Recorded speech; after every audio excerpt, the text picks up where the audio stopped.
Speaking of culture, going on to the culture part of the podcast, you have Michigan law banning free speech and now throwing out a $10,000 fine and making you a felon. Now, I apologize because I do not recommend this. No one should be doing a drinking game to this show. Because if you were to do it every time I said 1984, you would surely be copiously inebriated and have to probably need medical facilities. But it is the time to say 1984, 2 plus 2 equals 5.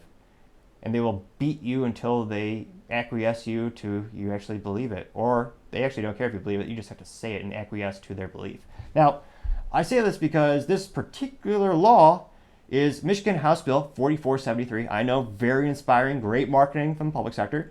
And it did pass the democratically controlled House of Representatives in Michigan recently. Now, this law specifically says that it is a hate crime to make someone trans or non-binary, quote, feel terrorized, frightened, or threatened with words including by deliberately using the wrong pronouns, unquote.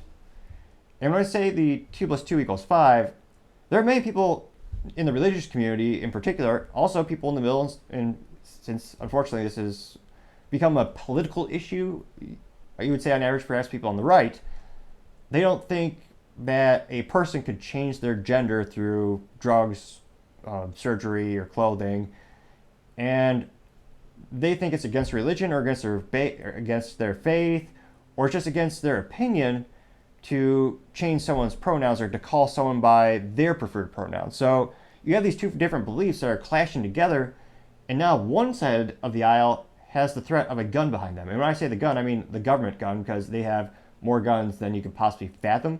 And it's important to remember, every law that's passed in the United States is enforced by a gun.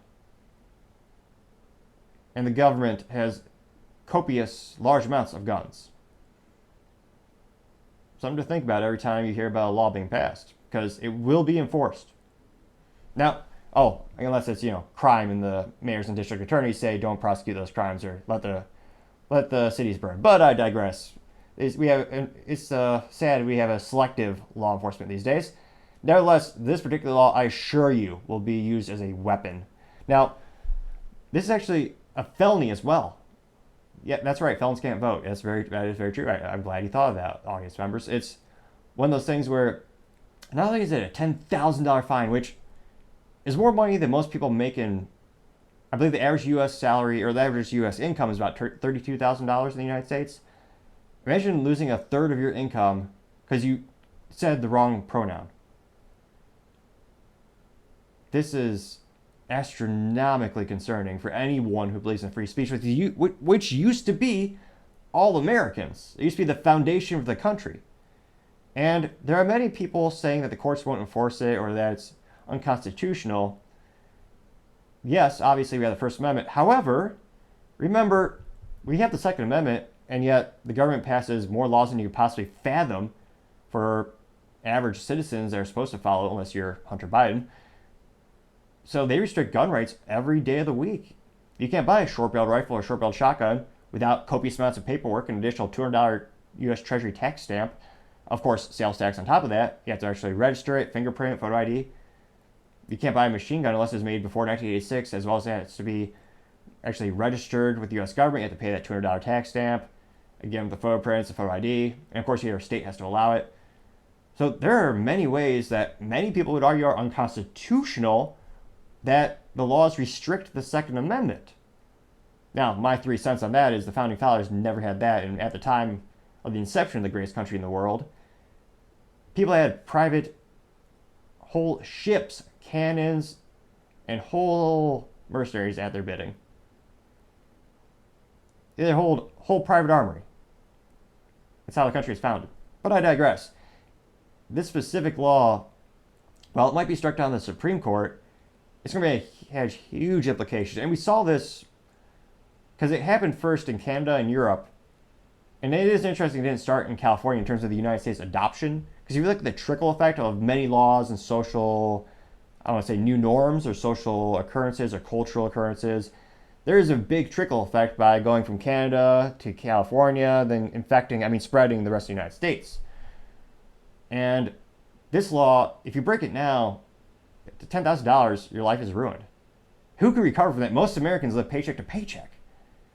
Most Americans can't even fathom a medical expense. I believe it was like $1,700. They did multiple polls and said, like, could you absorb that cost? Most people can't. So this is perhaps the greatest threat to free speech in my lifetime that I've seen. And long term, yes, the Supreme Court, thankfully there's people who actually believe in the Constitution of the Supreme Court for the first time in decades. But the cases have to get to the Supreme Court. The cases have to work their way through the system. So people are going to get dinged. So those first few cases, they're going to have that $10,000 stripped out of their bank account. And they're going to have to hire copious amounts of lawyers to fight those cases. They're going to have to challenge the law and work its way up the circuits all the way to the Supreme Court. That's going to take a lot of time, a lot of fiscal resources. And it'll be interesting from a cultural perspective. Do people accept this? Do they stand up and say what they believe in? Or do they simply acquiesce to the mob and allow freedom to die slowly and painfully? And some might say, well, this law seems to be good. I mean, we don't want people to feel frightened. Well, that's also a thing that's hard to quantify. That's a very emotional thing. Imagine all they have to do is, you don't have to lie. I mean, just lie. Oh yeah, I feel threatened. Why? Oh, he called me a she, or I'm a biological male and they called me a female. Okay, well, according to as the law is currently written, that person, $10,000 fine, they're a felon. If you can't pay that fine, they'll throw you in jail, I'm sure. So, in terms of the laws and pretty much everything in life, you always have to ask yourself, how do you quantify it? If you can't measure, there's a really good book that I read recently, and I believe it's the founder of J.C. Penney, or the founder, it eludes me at the moment. Oh no, it was actually the founder of Starbucks. Which is this book? Onward by Howard Schultz. I believe in that book. He actually, I was going to say, great book, can't recommend it enough.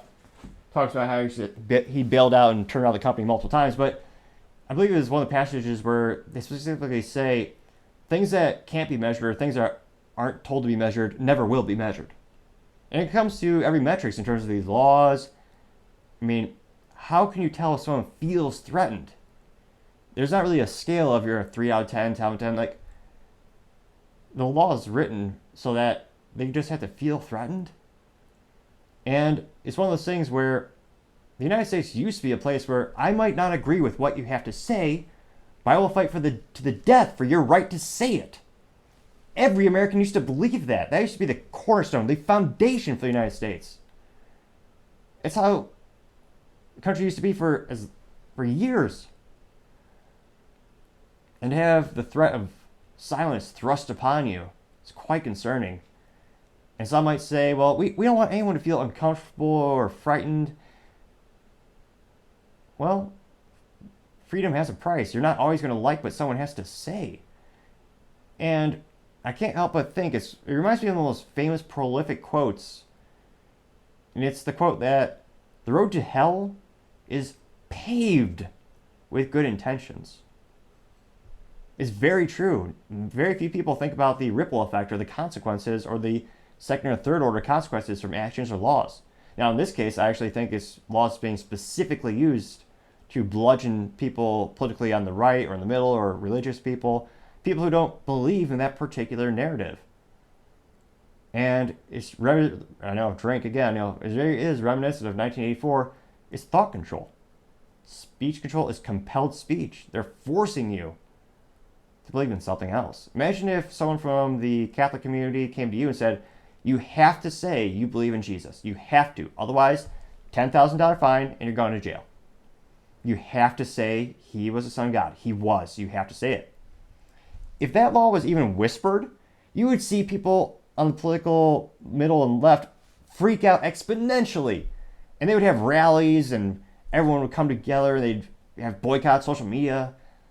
Now, with this instance, from a cultural perspective, it'll be interesting to see, do people in the middle and on the right actually come together and protest this safely and peacefully protest to get their message across? Granted, it's a House controlled that's by Democrats. I don't know if they care at all what people think. But we saw a huge cultural backlash for the boycott of Bud Light. Will we see that same same reaction when it comes to the most, I would argue, the first or second most important right in the United States, and some might say the world, the right to free speech? Will people come together to push back against these laws? It'll be interesting to see, and like I always say, time shall tell. Now, I want to especially thank everyone for taking the time to tune in today. We're trying to get to 3,000 subscribers by the end of July, so if you could click that button, I would greatly appreciate it. Also, don't forget to like and comment. The feedback is greatly appreciated as we made the show better and better. Also, don't forget to tell your family, tell your friends, tell your coworkers, heck, tell your enemies, tell anyone and everyone. Just stay safe and fight the good fight.